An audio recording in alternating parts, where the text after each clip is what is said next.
kí ẹ kú oríire. Solomon Adéníran Àlùkò Junior mo kí ẹ kú oríire.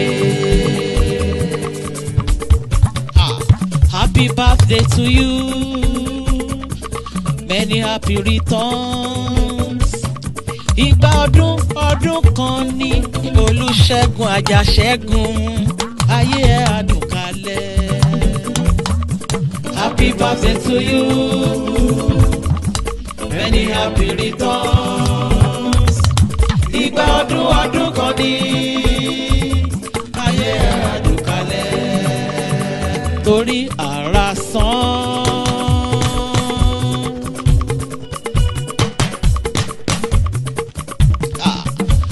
Atẹ́gùn fẹ́.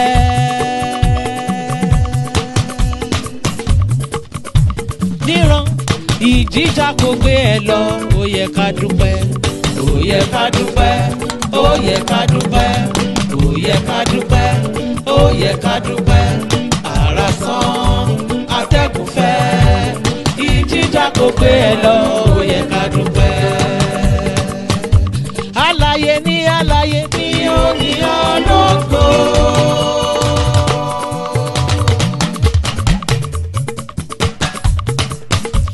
Alààyè ni ó ní ológo. Torí pé òkú kò lè ní ológo.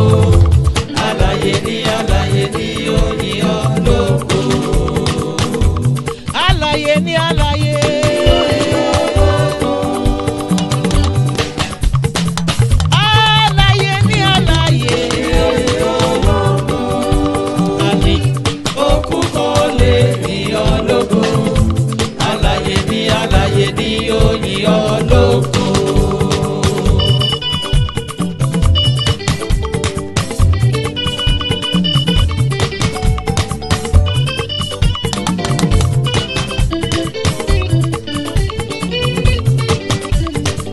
ẹ̀yin áńgẹ́lì ọ̀run ẹ bú sáyọ̀, kérúbù séráfù ayé gbèrín, káwa kókè hòsánà ká sì forí balẹ̀ fún mẹ́talọ́kan olóore.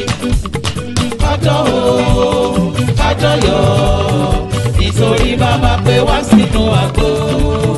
kájọyọ̀ ká sílé níwà mímọ́ tí ó wà dé kéènà.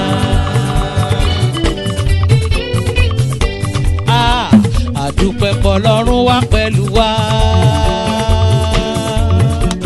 Àdúpẹ́ pé Michael jẹ́ tiwa. Ẹ jẹ́ kájọ́ dàmúso ká sí yín bàbá lókè tí ó dá wá sí lónìí. kájọ́ jẹ́ kájọyọ̀ nítorí bàbá pé wá sínú àgbo Ọlọ́run. kájọyọ̀ ká sílé níwà mímọ́ tí ó mú adé kéènà. Ìyìn Olúwa làwa ó máa ké. Ìyìn Olúwa làwa ó máa ké. Ìyìn rẹ̀ Ọlọ́run Mósè làwa ó máa ké. Ìyìn Olúwa làwa ó máa ké. Torí ó dá wa sí o, ìyìn rẹ̀ la ó máa ké títí. Ìyìn Olúwa làwa ó máa ké. Mo ní bó bá kú rebete káyé ó kọjá lọ. Ìyìn Olúwa làwa ó máa ké. Tó bá kú rebete káyé ó parẹ́. Ìyìn Olúwa làwa ó máa ké. Solomon, happy birthday to you. Happy birthday to you. Solomon, happy birthday. Olúwaṣẹ́gun Sunday, happy birthday. I wish you many happy returns. Very many happy returns. Olówó orí ọkọ Yínká o. Ọmọ wa, ọmọ ẹkùn, ọmọ ajẹgbàké lódù owó. Níbi ẹlòmíràn lódù èèsàn. Ọmọ wa, ọmọ Òbòkun Ìjẹ̀ṣà. Ọmọ bàbá aládùúrà Solomon Adéníran Àlùkò. Ọmọ Abigail Adéyínmínú. Very many happy returns. Odile Àlùkò, Àlùkò, Odile Àlùkò, Àlùkò.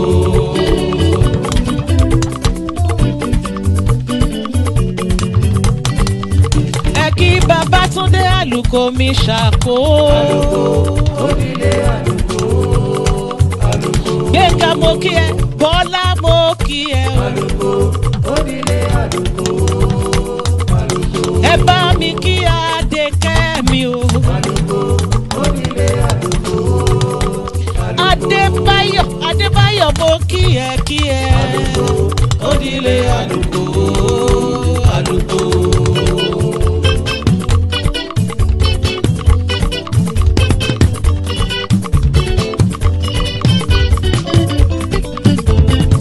Odile àlùkò mi o, àlùkò, odile àlùkò. Tiwa aládé àlùkò aládé mo kí ẹ. Àlùkò. Onílé àlùkò. Aya pásítọ̀ Fẹ́mi Aládé. Àlùkò. Onílé àlùkò. Màmá Àjọkẹ́, màmá Olúwaṣeun, màmá Rósìmí. Àlùkò. Onílé àlùkò. Mọ́tà Olúwa pẹ̀lú mi ò ṣe mo dúpẹ́ dúpẹ́. Àlùkò. Onílé àlùkò. Tọ́jú fèyí òyeyè mi àtàtà. Àlùkò. Onílé àlùkò. Ẹ tọ́jú Ayọ̀, ẹ tọ́jú Adétóbi o. Odile àlùkò. Ọmọ Òbòkun Ìjẹ̀ṣà. Ọmọ Òbòkun Ìjẹ̀ṣà. Ẹ bá mi kí o ní tèmi yé. Gbogbo ọmọ àlùkò yẹ mo bá ròde. Ọmọ bàbá kan ẹgbàá kan, bàbá kan méjì ẹgbàá méjì. Mo bá fi di mẹ́wàá ti rúkì owó wọlé jaburata. Ọmọ Ògèdèngbé agbóhùnwóró àdìmọ̀kan lójú ogun. Ọmọ Òbòkun Ìjẹ̀ṣà.